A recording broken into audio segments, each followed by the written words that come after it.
My name is Mary Catherine Young, Mary Cat. I'm an Episcopal priest and I am a Protestant Christian chaplain here at NYU.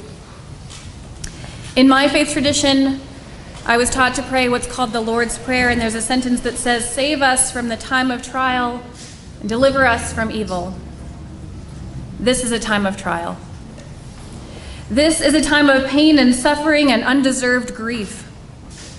This is a time when faithful, peaceful people have been targeted, hated, attacked, and even blamed for the transgressions carried out against them, blamed for their beliefs, targeted for the color of their skin. This is a time of trial not only for those who feel attacked and unsafe and the painful, deadly effects of racism, but it is a time of trial for all of us around the world, all of us who wear light skin, whiteness, that has been turned into a weapon, that has taken up arms, that has taken up space, taken up resources, taken up power and authority to proclaim, colonize, and go to war for self-preservation. This is a time of trial because even if we in the 21st century didn't start these wars, we have benefited from them, and we have been warped by them, and we have harmed our neighbors because of them. I'm not here to blame and shame my fellow white community members. I'm here to pray for my own and our own healing, and the healing of all of my circle of influence, my circle of connection, my places of privilege and authority, that we should seek, that we must seek, that if we call ourselves Christians who follow the way of Jesus, who follow the way of love, we believe in a God of creation who created all the world out of love, for the purpose of love, a creation born to be reflections of love in the world.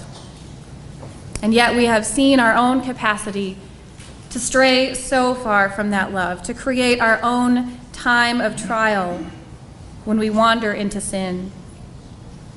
Dear God, save us from the time of trial and deliver us from evil. I have in the Anglican tradition, the Anglican Communion, I have actually a New Zealand Book of Common Prayer here, and so I'd like to read 3 short prayers and offer them to the community. These are prayers for times of grief and for seeking peace. And if you don't know the word amen, it means so be it. So no matter where you are in your space of faith, of belief, of practice, I invite you to join me at the close of each prayer with the words amen, meaning so be it. God of hope, we come to you in shock and grief and confusion of heart. Help us to find peace in the knowledge of your loving mercy to all your children, and give us light to guide us out of the darkness into the assurance of your love. Amen. O God, it is your will to hold both heaven and earth in a single peace. Let the design of your great love shine on the waste of our wraths and sorrows, and give peace to your church and peace among nations, peace in our homes, and peace in our hearts. Amen. Gracious God, surround us and all who mourn this day with your continuing compassion. Do not let grief overwhelm your children or be unending or turn them against you. May we travel more peacefully today because of today, and come at last into the fellowship of all your people, to the haven where we belong in your loving embrace. Amen.